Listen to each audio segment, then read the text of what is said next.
temps de parole pour qu'on puisse échanger maintenant jusqu'à 13 heures, hein, comme on l'avait convenu, sur ces deux interventions qui sont extrêmement intéressantes puisque ça prend vraiment le relais de la présentation purement juridique du Conseil d'État sur le politique par rapport au texte de loi qui va être amené au Parlement là, avant la fin de l'année. Quelle va être la doctrine finalement du politique par rapport à ces enjeux, exactement ce que vous venez de dire en conclusion, c'est-à-dire la place de ce qui doit être du domaine des points de repère, loi de cadrage, versus quelque chose qui est beaucoup plus détaillé, qui pourrait faire l'objet d'une régulation par d'autres instances qui ne sont pas forcément la loi. Vous avez cité l'Agence de biomédecine, vous avez cité d'autres instances. Donc peut-être que sur ces points de quel est le bon périmètre pour la décision politique sur des sujets aussi complexes, et on voit bien que de toute façon les questions sont effectivement en effet domino ou toboggan, comme l'a dit Madame tout à l'heure, l'effet domino. Mikado. Mikado. Madame a dit toboggan, voilà, on peut voir.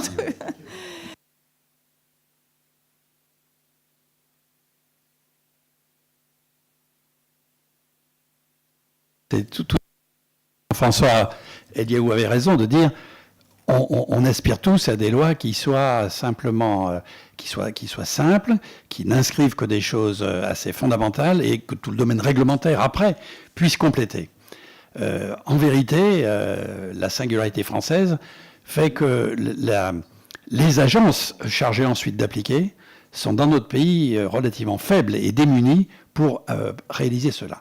L'exemple de l'Agence de la biomédecine est typique à cet égard. Vous vous souvenez que la loi française interdisait la recherche sur l'embryon et sur les souches embryonnaires. Petit à petit, il y a eu une interdiction, mais avec dérogation dans certains projets définis par l'Agence de la biomédecine comme spécialement importants.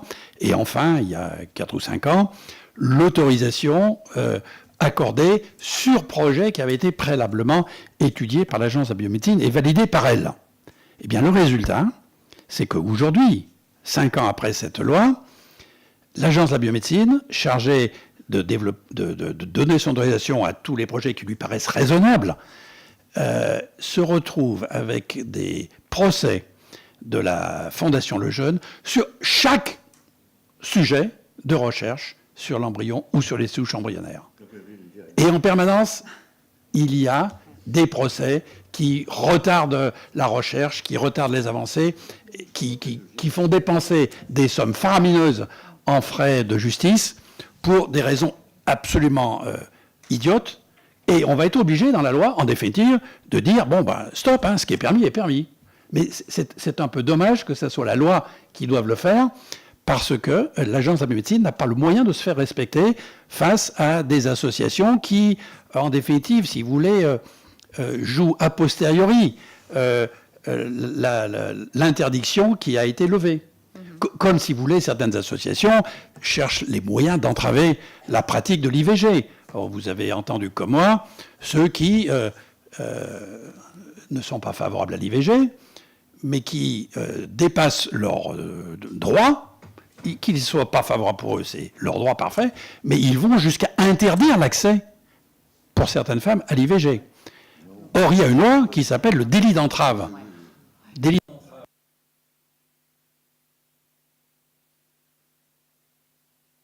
Permet cela, qui permet de garantir que ce droit soit respecté. Donc, c'est la raison pour laquelle chacun des députés se retrouve après à porter quelques douzaines d'amendements parce qu'il veut être sûr que ça sera véritablement respecté, que ça ne sera pas simplement une grande tendance générale d'une loi qui n'est pas appliquée dans les faits.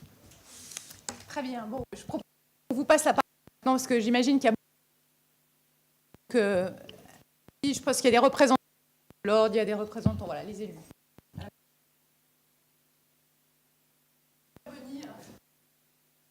Parce que l'argumentaire développé par M. Touraine au sujet de la procréation médicalement assistée s'appuyait en partie, voilà, si ce n'est en totalité, sur le sujet non pas de la filiation des enfants qui naîtraient de PMA pour toutes ou de GPA, mais sur le sujet de l'éducation, avec un enthousiasme tel qu'on avait presque l'impression que les enfants qui étaient conçus dans le lit de leurs parents avaient moins de bol dans la vie que ceux qui étaient conçus en laboratoire. Mais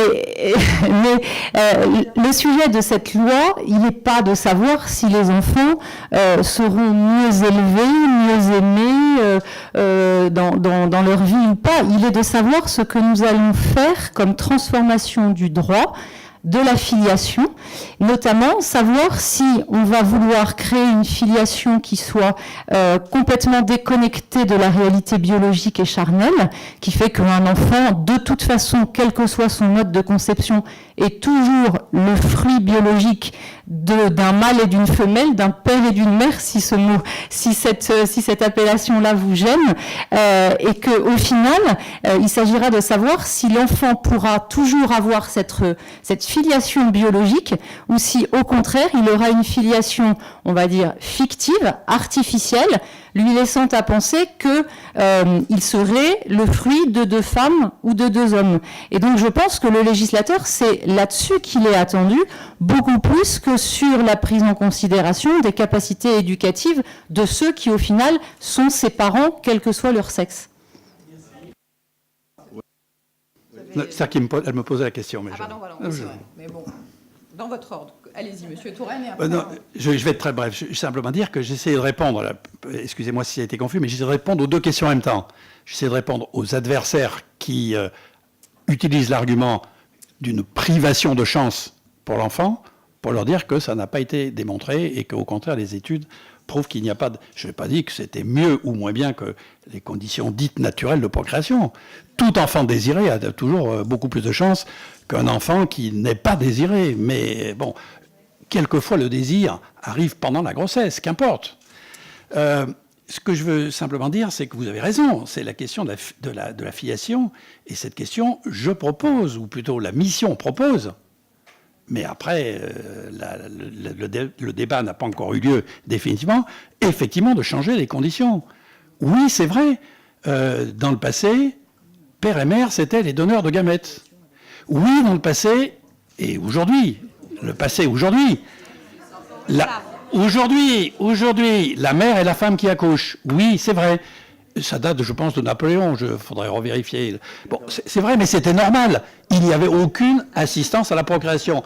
Il ne pouvait pas en être autrement. Donc c'était complètement logique. Sauf qu'il faut tenir compte du fait que le monde a évolué et qu'aujourd'hui, être donneur de gamètes, c'est différent d'être parent. Ce sont 2 choses distinctes. Donc il faut savoir ce que nous privilégions. Est-ce que nous privilégions la personne qui s'engage à cette chose formidable, mais prolongée, qui est l'éducation d'un être humain, jusqu'à l'âge adulte, voire même au-delà? Ou est-ce que... Et est-ce que c'est ça, être parent? Ou est-ce que c'est d'avoir donné... Si, c'est la question juridique à laquelle je réponds. Je réponds à la question juridique. Nous proposons de changer cet aspect dans cette définition de la filiation qui reposait sur ce que vous appelez le biologique, que moi j'appelle le don de gamètes, et pour que ça soit sur un engagement parental. Monsieur Eliaou, et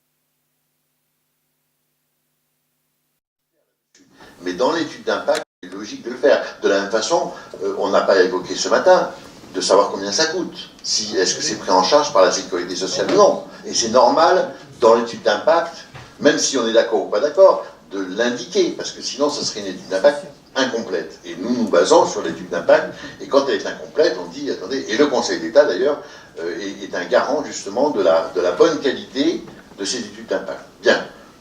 Après, nous, on va légiférer ou pas légiférer, on va s'abstenir, voter contre ou voter pour, en partant du principe qui est un problème, enfin, qui est une demande sociétale, clairement, hein, on va pas, bon, mais qui impose pour le Code civil des modifications très importantes. Moi, je ne suis pas du tout un juriste, mais j'ai consulté il y a très très peu de temps à la chancellerie des expertes, et puis j'avais vu au Conseil d'État, des experts parce que c'était des femmes, et puis au Conseil d'État c'était aussi des femmes. Donc, vous voyez, après consultation, ça change complètement les choses. Il ne peut pas y avoir deux mères, enfin, il ne peut pas y avoir deux parents de même sexe parce que c'est compétitif dans notre Code civil. Donc ça veut dire qu'il faut inventer des choses. Alors, on peut tout inventer, puisque nous, on est à l'Assemblée nationale et on a la chance d'être législateur, donc on peut tout changer. Mais attention, il doit y avoir des conséquences qui doivent être envisagées, parce que ça veut dire également que lorsque l'on fait ce genre de choses, on rompt la notion de mère, de mère qui a accouché et de père d'intention, ou de mère d'intention. Et donc ça veut dire que la reconnaissance en paternité peut se faire par n'importe qui. Et donc il faut remplacer cette possibilité en disant, ben ça y est, c'est clos, c'est-à-dire qu'on a une mère, une deuxième mère, et quelqu'un qui viendrait en disant, mais c'est mon fils ou c'est ma fille, terminé. Mais ça n'existe pas dans le Code civil. Et la vraisemblance pour l'enfant, pour ce que disait M. Sicard tout à l'heure, c'est-à-dire la cohérence de la filiation par rapport à la vraisemblance qu'on peut atteindre à l'enfant, c'est aussi peut-être un sujet quand même sur le plan médical.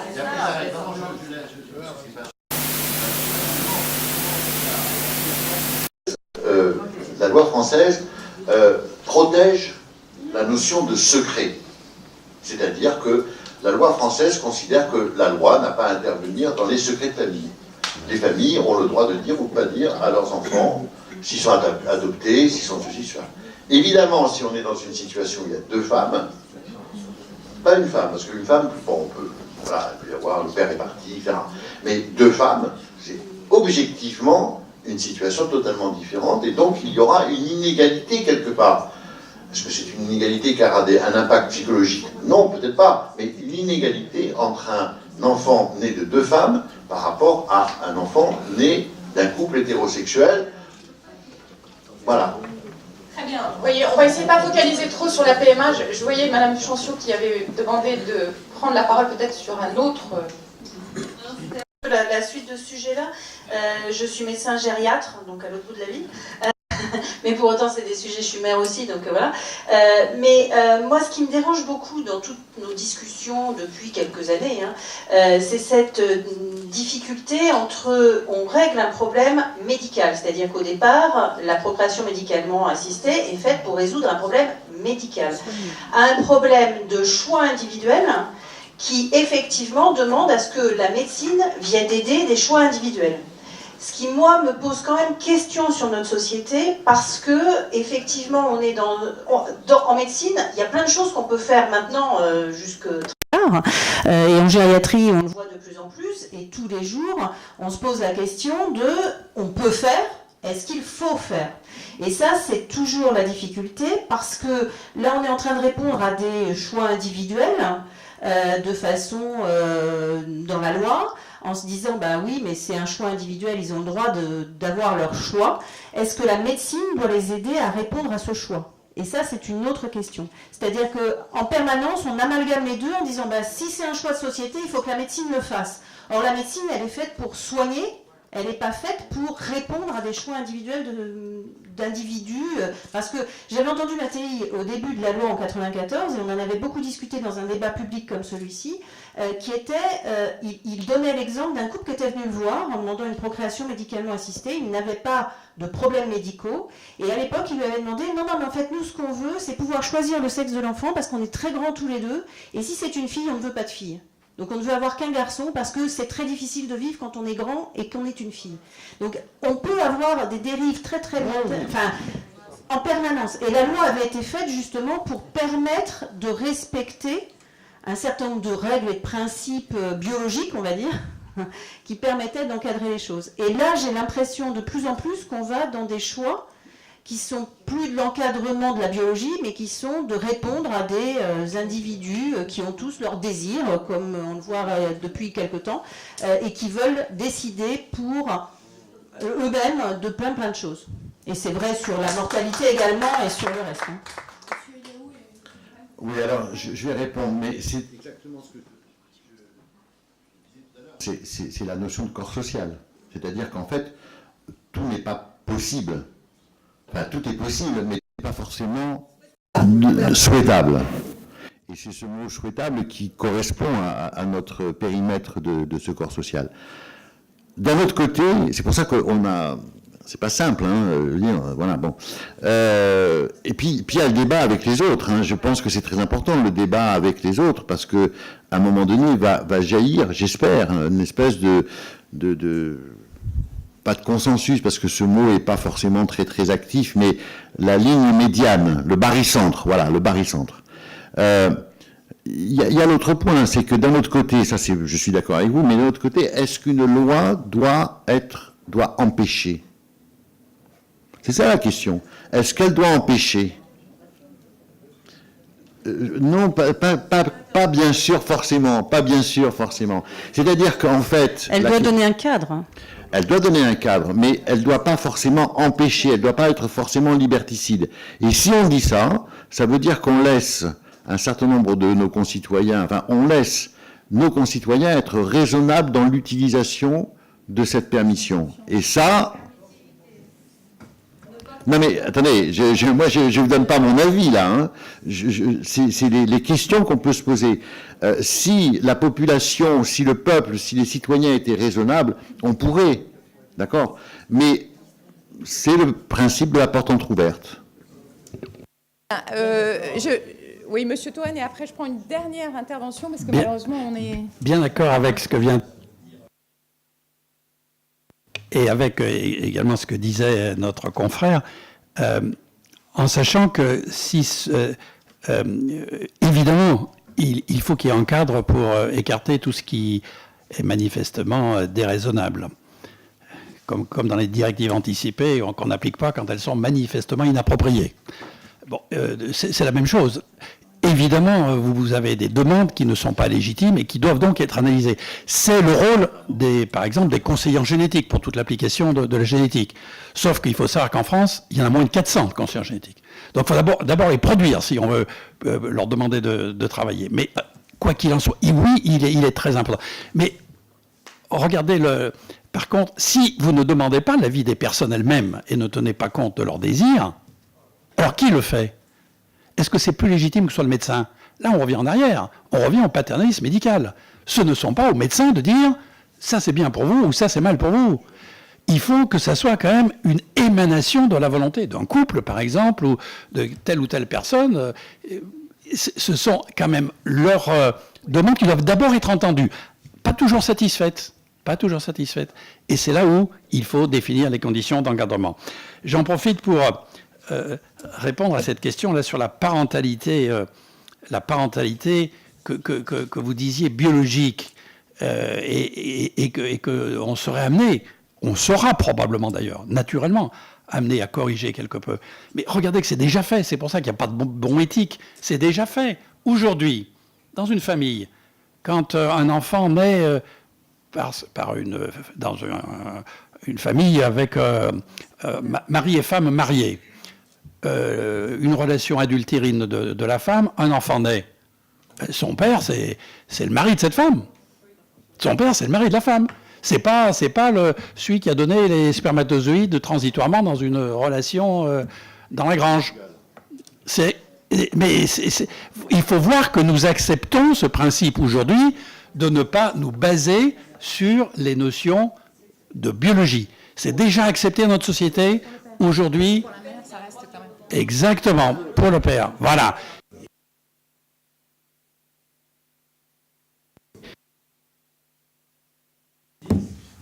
Et qu'elle perd son droit, et donc pour la mère aussi, elle abandonne son droit génétique. Donc la parentalité biologique est déjà mise entre parenthèses dans certaines conditions. Je pense aussi que M. Toen, excusez-moi, c'est quand même une minorité par rapport au sujet global. Hein.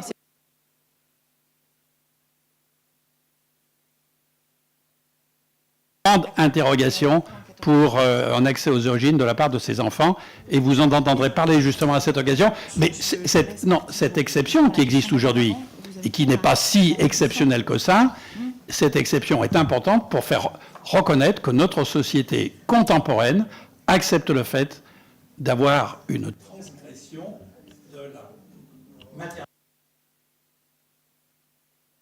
Juste.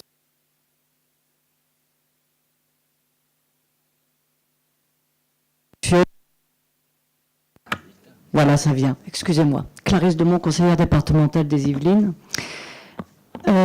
C'est très intéressant tout ce qui se passe, mais je relève quelques petites contradictions. Quand vous dites que toutes les études américaines, notamment, ont prouvé que les enfants issus de mères ou de femmes seules se portaient très bien, ok. D'un autre côté, vous dites que tous les enfants qui sont nés de gamètes anonymes recherchent, à un moment ou à un autre, leur père ou leur mère. Parce que c'est exactement la même chose quand il s'agit d'un accouchement sous X. Donc ça prouve que ces enfants-là, ça les travaille et que donc psychologiquement, il y a quand même quelque chose. Donc c'est pas si simple que ça. Ça, c'est la première remarque. La deuxième, j'aimerais pas être un homme aujourd'hui. Parce que PMA, aujourd'hui, oui monsieur, parce que PMA, femme seule, femme en couple, très bien. Mais les hommes sont ravalés à leur plus simple expression, celle de producteurs de gamètes. Et vous aurez donc fatalement un jour où les hommes vont se dire « Eh ben, et nous, pourquoi est-ce que nous, on n'aurait pas le droit aussi, en tant que couple homosexuel, d'avoir des enfants ?» D'où la GPA. Et je ne conçois pas, il y a une discrimination terrible. J'ai 3 fils, ils se sentent pas bien dans notre société. Hein. Ah, ils se sentent pas bien, mon mari non plus. Et j'ai qu'une seule fille d'1m82, entre parenthèses, elle se porte très bien. Hein. Mais on est en 2018-19, donc c'est peut-être pas la même chose qu'il y a 30 ans. Mes sœurs sont plus grandes que moi, bref, elles le vivaient mal. Voilà, donc là, d'un point de vue discrimination masculine, je trouve ça terrible. Terrible pour eux, et j'ai très peur, parce que je suis horrifiée par la GPA, et donc, par extension, la PMA pour femmes seules ou pour femmes homosexuelles me pose un problème. Et les femmes seules, on en a de plus en plus, hein, des familles monoparentales. Je vous garantis que ça pose énormément de problèmes. Je suis aussi conseillère municipale et j'aime autant vous dire que ça pose beaucoup de problèmes aux enfants et aux mamans. Voilà, la PMA pour femmes seules, ça, les femmes seules peuvent adopter. Je ne comprends pas pourquoi on n'a pas supprimé cette loi, ça date de la Seconde Guerre mondiale, ou voire même de celle d'avant, je ne sais plus exactement, mais c'était pour permettre aux enfants qui se retrouvaient tout seuls de ne plus l'être. On n'est plus en guerre. Pour moi, hein, je ne parle que pour moi, cette loi aurait dû être abolie et on aurait peut-être moins de problèmes aujourd'hui. Merci. Merci beaucoup, madame. Je pense qu'on n'a pas épuisé le sujet, vous avez bien compris. C'est pour ça que je vous invite à poursuivre ces discussions cet après-midi, parce qu'on a 2 tables rondes qui vont reprendre les questions de ce matin sous un angle beaucoup plus opérationnel, et vraiment on va rentrer dans les... Enfin, opérationnel, c'était très important d'avoir ce temps politique, mais on va rentrer vraiment dans le sujet des pratiques professionnelles et des réactions des soignants. Donc il y a 2 tables rondes cet après-midi. Le déjeuner est libre et on reprend à 14h30. Et je remercie infiniment les intervenants de ce matin pour ces échanges très riches.